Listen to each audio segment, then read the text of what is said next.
Hello बच्चों, good morning, good afternoon, good evening. कैसे हैं आप? पढ़ाई कैसे चल रही है? तो बच्चों, आज हम लेके आए हैं सॉलिड स्टेट का लेक्चर नंबर 13।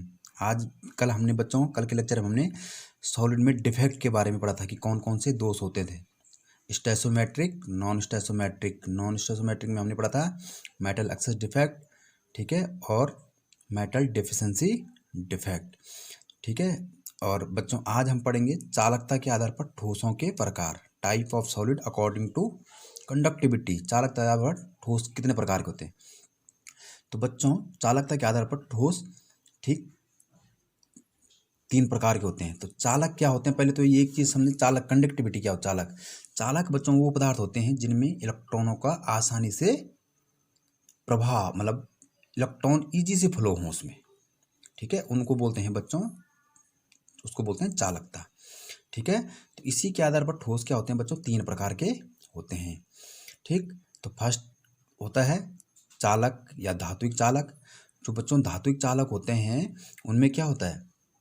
उनमें जो इलेक्ट्रॉन के कारण धारा बहती है, ठीक है। जैसे मैंने स्टार्टिंग में बताया था, जैसे आयरन, लोहे का एक टुकड़ा है तो उसमें इलेक्ट्रॉनों की क्या है, एक गंगा बहती है, ठीक है। इसी तरह से हम धातु चाहे कॉपर, एल्युमिनियम, सिल्वर, आयरन, ये सब यूज करते हैं बच्चों। एक होते हैं बच्चों विद्युत रोधी, ठीक। विद्युत रोधी वही सॉलिड होते हैं या वही पदार्थ होते हैं जिनमें विद्युत धारा प्रभावित नहीं होती है, इलेक्ट्रॉनों का प्रभाव नहीं होता है। जैसे प्लास्टिक हो गया, रबड़ हो गया, है ना, सल्फर, फास्फोरस, लकड़ी, है ना। एक होता है बच्चों अर्धचालक। अर्धचालक बच्चों वो होते हैं जिनकी चालकता चालक धातु चालक से तो ज़्यादा होती है, परंतु विद्युत रोधी से धातु चालक से कम होती है और विद्युत रोधी से अधिक होती है बच्चों। जैसे सिलिकॉन, जर्मेनियम, ये अर्धचालक होते हैं। अर्धचालक बच्चों सेमीकंडक्टर में यूज किए जाते हैं आपके, ठीक है। तो जो बच्चों अर्धचालक होते हैं, अगर इनका ताप देखें, एब्सोल्यूट टेम्परेचर, ठीक है, टी इक्वल टू अगर जीरो होगा, टेम्परेचर जीरो होगा बच्चों, तो इनकी चालकता क्या होती है? शून्य। अगर टेम्परेचर को हम इंक्रीज कर दें बच्चों तो कंडक्टिविटी इनकी इंक्रीज होती है। तो हमने बच्चों मेनता यहाँ जो डील करना है अर्धचालक के बारे में डील करना है। तो बच्चों जो अर्धचालक होते हैं वो 2 प्रकार के होते हैं। एक होता है आंतरिक अर्धचालक, एक होता है बाह्य अर्धचालक। तो इनमें कोई बहुत घबराने वाली बात नहीं है कि मतलब बहुत टफ है, बहुत आसान सा है, ठीक है। आंतरिक अर्धचालक बच्चों वही चालक होते हैं जो शुद्ध अवस्था में होते हैं, जिनमें किसी भी प्रकार की कोई अशुद्धि नहीं मिली होती है, ठीक है। उनको बोलते हैं बच्चों आंतरिक अर्धचालक। जैसे मैंने लिखा हुआ है आंतरिक, आपका आंतरिक अर्धचालक। आंतरिक अर्धचालक की चालकता बच्चों ताप बढ़ाने पर बढ़ती है, इसलिए हम बोल सकते हैं कि जो आंतरिक चालक होते हैं वो क्या होते हैं? उसमें चालक भी होते हैं। जैसे बच्चों ये सिलिकॉन का है। सिलिकॉन की वैलेंसी 4 होती है ना, ग्रुप 14 का एलिमेंट है, वैलेंसी कितने? 1 2 3 4। तो ये इस तरह से एक जाल टाइप का बना लेता है, क्रिस्टल लेटिस टाइप का बना लेता है। तो इसमें बच्चों अभी तो ये बिल्कुल बना हुआ है, लेकिन अगर हम टेम्परेचर बढ़ाएंगे तो ये बॉन्ड इधर से, मतलब इलेक्ट्रॉन यहाँ से यहाँ शिफ्ट हो जाएगा। तो अगर यहाँ इलेक्ट्रॉन बढ़ जाएंगे तो ये इधर शिफ्ट हो सकता है। तो हम ये तो चाहते हैं कि इलेक्ट्रॉन का क्या हो, इलेक्ट्रॉन का प्रभाव फ्लो बना रहे, ताकि उसकी चालकता बढ़ जाए। तो ये इसको बोलते हैं बच्चों उसमें अचालक होते हैं। दूसरा बच्चों इसमें एक्सटेंसिव प्रॉपर्टी मतलब होता है बाह्य अर्धचालक। बाह्य अर्धचालक बच्चों वही चालक होते हैं जिनमें क्या होता है? अशुद्धि मिला दी जाती है, ठीक है, जिनमें किसी प्रकार की अशुद्धियाँ मिलाई होती हैं बच्चों। जैसे सिलिकॉन में मैं कुछ और चीज़ ऐड कर दूँ, उनको बोलते हैं बच्चों बाह्य अर्धचालक। ये बाह्य अर्धचालक बच्चों 2 प्रकार के होते हैं। एक होता है एन टाइप का अर्धचालक और एक पी टाइप का अर्धचालक, ठीक है। तो बच्चों हम डिस्कस करते हैं फर्स्ट पी टाइप अर्धचालक। अब सबसे पहले बच्चों मेरे को कोई बताएगा इसमें से कि पी का मतलब क्या है? पी टाइप अर्धचालक में पी का अर्थ क्या है?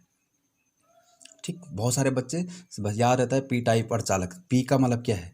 पी का मतलब होता है बच्चों पॉजिटिव, ठीक है। पॉजिटिव मतलब धनात्मक, मतलब पॉजिटिव की किसी भी ठोस के अंदर क्या हो जाए, जिसका वो बना हुआ है, ठीक है, या अर्धचालक का जो ठोस बना हुआ है उसके अंदर जो पॉजिटिव है बच्चों उसकी अधिकता हो जाए, एक्सेस हो जाए उसके अंदर, ठीक है, ठीक। तो पॉजिटिव का एक्सेस का मतलब क्या है? Deficient of electron. जहाँ इलेक्ट्रॉन, जब किसी से इलेक्ट्रॉन क्या होता है छोड़ के चले जाता है तो वहाँ इलेक्ट्रॉन की कमी हो जाती है, तो पॉजिटिव चार्ज आता है। जब कोई इलेक्ट्रॉन त्याग देता है, मतलब इलेक्ट्रॉन की कमी वाले क्षेत्र को हम क्या बोलते हैं? पॉजिटिव। तो ये है बच्चों पी का मतलब होता है यहाँ पे पॉजिटिव, पॉजिटिव प्रकार का अर्धचालक। तो जो बच्चों पी प्रकार के अर्धचालक होते हैं, ठीक है, तो अगर हमने जैसे ग्रुप 14 में हमने सिलिकॉन का एक अर्धचालक बना रखा है। ठीक है, ये सिलिकॉन का प्योर इसमें है अर्धचालक। अगर बच्चों हम इसमें, क्योंकि सिलिकॉन आता है ग्रुप नंबर 14 में, मैंने लिखा हुआ ग्रुप नंबर 14, कहे सीताजी सुनो प्रमु, कार्बन, सिलिकॉन, जर्मेनियम, ठीक, टिन और लेड। ठीक, तो ग्रुप 13 में क्या आते हैं? बोरोन, एल्युमिनियम, गैलियम, इंडियम और थैलियम। तो बच्चों अगर ग्रुप 14 में जैसे इनका सिलिकॉन और जर्मेनियम का अर्धचालक बना रखा है बच्चों, अगर इसमें ग्रुप 13 के तत्वों की अशुद्धि को मिला दिया जाए, ठीक है, तो इस प्रकार के जो अर्धचालक होते हैं वो क्या कहलाते हैं? आपके पी टाइप के अर्धचालक। तो मैं इसको समझाऊंगा आपको कि पी टाइप के अर्धचालक क्या होते हैं। ठीक, तो हमने क्या किया, एक अर्धचालक लिया, अगर मैंने इसमें डोपिंग कर दी इंडियम की, IN का मतलब है इंडियम, ठीक है, इंडियम की अशुद्धि को मिलाना कहते हैं बच्चों डोपिंग। बहुत बार बोर्ड में क्वेश्चन आ रखा था कि डोपिंग से आप क्या समझते हो? डोपिंग का मतलब कुछ नहीं है, सिंपल सा है। डोपिंग का मतलब है किसी पदार्थ में किसी प्रकार की अशुद्धि मिला देना। ठीक है, शुद्ध पदार्थ में, जैसे सिलिकॉन में हमने क्या मिलाया अभी, ग्रुप 13 का एलिमेंट इंडियम मिलाया, तो इंडियम मिलाया बच्चों। ठीक, तो इसी को बोलते हैं डोपिंग। तो मैंने सिलिकॉन का क्रिस्टल क्या हो जाएगा कि भाई आपने क्या क्या, सिलिकॉन की जगह जहाँ सिलिकॉन आन था बीच में, वहाँ इंडियम आ गया। अब बच्चों ग्रुप 4 की बैलेंसी कितनी होती है? कार्बन की 4, तो सिलिकॉन की भी 4 ही होगी। और ग्रुप 13 की कितनी होती है बैलेंसी? 3। आउटर मोस्ट सेल में कितने इलेक्ट्रॉन? 3, तो सबके 3 ही होंगी। ठीक, तो बच्चों सिलिकॉन की 4 है और इंडियम की 3 है, तो ये 3 इलेक्ट्रॉन तो इंडियम के क्या करते, 3 बॉन्ड बना दिए सिलिकॉन के साथ, चौथा इसका खाली रहेगा क्योंकि उस पर इलेक्ट्रॉन नहीं है, लेकिन सिलिकॉन के पास 1 इलेक्ट्रॉन है। तो बच्चों देखो यहाँ पे इलेक्ट्रॉन नहीं है तो ये खाली है, इसी को बोलते हैं होल, पॉजिटिव होल। इसी पी का मतलब है पॉजिटिव। अब ये होल क्रिएट हो गया है तो क्या यहाँ इलेक्ट्रॉन नहीं आ सकता है? इस बॉन्ड का इलेक्ट्रॉन यहाँ आ सकता है, तो यहाँ खाली होगा तो दूसरा बॉन्ड यहाँ आएगा। तो हम ये चाहते हैं इसी तरह से ये बॉन्ड यहाँ शिफ्ट होगा तो ये इधर होल में चले जाएगा। ठीक, अगर होल में ये इधर जाएगा तो कोई दूसरा उसमें आ जाएगा। तो हम ये तो चाहते हैं कि इलेक्ट्रॉनों का क्या हो, आसानी से उसमें प्रभावित होते रहें। तो ये बच्चों IN है इंडियम। ठीक है, इंडियम की अशुद्धि मिला दी हमने। ठीक, तो इसको बोलते हैं बच्चों पी टाइप का अर्धचालक। सिंपल से लैंग्वेज में आपने लिखना है। एक होता है बच्चों N टाइप का अर्धचालक। N प्रकार के अर्धचालक बच्चों वही चालक होते हैं अगर हम ग्रुप 14 के एलिमेंट में क्या करें, ग्रुप 15 के एलिमेंट की अशुद्धि को मिला दें। जैसे मैंने लिखा हो ग्रुप 14 के एलिमेंट ये हैं, क्योंकि अर्धचालक नहीं के होते हैं, मोस्ट सिलिकॉन और जर्मेनियम के होते हैं, तो इसमें ग्रुप 15 के नाना, पाटेकर, आज सबके बीच, नाइट्रोजन, फास्फोरस, आर्सेनिक, एंटीमनी और बिस्मथ। तो अगर हम क्या करते हैं ग्रुप 14 में ग्रुप 15 के तत्वों की अशुद्धि को मिला देते हैं बच्चों, तो हमारे पास N टाइप का अर्धचालक प्राप्त होता है। अब यहाँ पे नाइट्रोजन गैस है, ठीक है, और फास्फोरस, ठीक है, इन दोनों का यूज़ तो नहीं किया जाता है बच्चों। आर्सेनिक और एंटीमनी और बिस्मथ, इनमें इनका यूज़ कर सकते हैं हम अशुद्धि के रूप में मिलाने के लिए। ठीक, यहाँ N का मतलब होता है बच्चों, ठीक है, नेगेटिव। ठीक है, नेगेटिव क्या होते हैं? इलेक्ट्रॉन। अगर इलेक्ट्रॉन की अधिकता हो जाए किसी भी तरह से अर्धचालक में, ये सब चालकता बढ़ाने के लिए किए जा रहे हैं। ठीक है, तो अगर इलेक्ट्रॉन की अधिकता हो जाए तो N का मतलब होता है नेगेटिव। ठीक है, N का मतलब नेगेटिव। ठीक है, ठीक, और नेगेटिव इलेक्ट्रॉन क्या हो जाना? अधिक हो जाना। ठीक, तो बच्चों जैसे सिलिकॉन का अर्धचालक है, डोपिंग का मतलब मैंने बोला अशुद्धि मिलाना, तो मैंने किसकी अशुद्धि मिलाई इसमें? आर्सेनिक की। अगर मैंने आर्सेनिक की अशुद्धि मिलाई बच्चों, तो देखो सिलिकॉन की बैलेंस तो 4 है, देखो 4 बॉन्ड बना रखे ना इसने किसी भी चीज़ से। अब देखो यहाँ पे एक जगह आर्सेनिक आ गया, आर्सेनिक के पास बैलेंसी 5 है। अगर उसकी बैलेंसी 5 है बच्चों, तो खुद सोचो 4 बॉन्ड तो ये बना लेगा सिलिकॉन के साथ, 1 इलेक्ट्रॉन इसके पास अतिरिक्त बच जाएगा। ये क्या है बच्चों? ये फ्री इलेक्ट्रॉन है। और अगर फ्री इलेक्ट्रॉन है बच्चों, तो ये फ्री इलेक्ट्रॉन मूव करने के लिए, है ना, भागने के लिए स्वतंत्र है। तो हम ये तो चाहते हैं कि इलेक्ट्रॉन मूव करे ताकि उसकी चालकता बढ़ जाए। ठीक है, तो इसको बोलते हैं बच्चों N टाइप का अर्धचालक। ठीक, और इसी से आगे बच्चों हम देखेंगे। अब इसी के चालक, विद्युत रोधी और जो आपके पास क्या है बच्चों, अर्धचालक होते हैं। इसी को अच्छी तरह के, मतलब चालक क्या होते हैं, विद्युत रोधी क्या होते हैं और अर्धचालक क्या होते हैं बच्चों, उन्हीं को समझाने के लिए एक वैज्ञानिक आए, ठीक, जिनका नाम था बैंड। ठीक, तो उन्होंने एक सिद्धांत का प्रतिपादन किया बच्चों, जिसको हम बोलते हैं बैंड सिद्धांत। ठीक है, तो बैंड सिद्धांत के आधार पर हम बताएंगे कि क्या होते हैं आपके चालक क्या होते हैं और अर्धचालक क्या होते हैं और विद्युत रोधी क्या होते हैं। तो जो बच्चों बैंड थ्योरी थी, बहुत बार पेपर में 3 नंबर की आती है बैंड सिद्धांत क्या है, ठीक है। तो बच्चों बैंड सिद्धांत जो था वो जो बेस था मॉलिक्यूलर ऑर्बिटल थ्योरी, आणविक कक्षक सिद्धांत, जो हमने 11वीं में उसको पढ़ा था, उस पर आधारित होता है बच्चों, ठीक।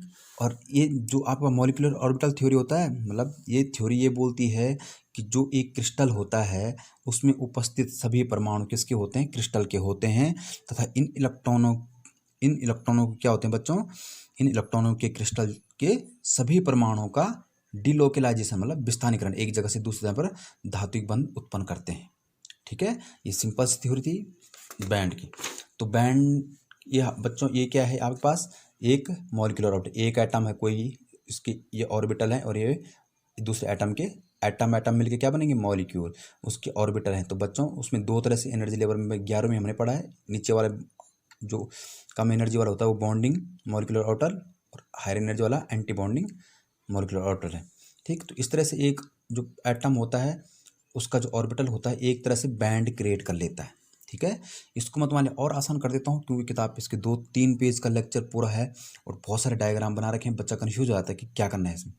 बच्चों जो बैंड सिद्धांत होता है, बैंड सिद्धांत बहुत सिंपल सिद्धांत है। ये जो आपके पास धातु चालक होते हैं, विद्युत रोधी होते हैं और चालक होते हैं, उनको बहुत अच्छे तरीके से, ठीक, उनको डिस्क्राइब करता है, उनको बताता है उनको, ठीक है।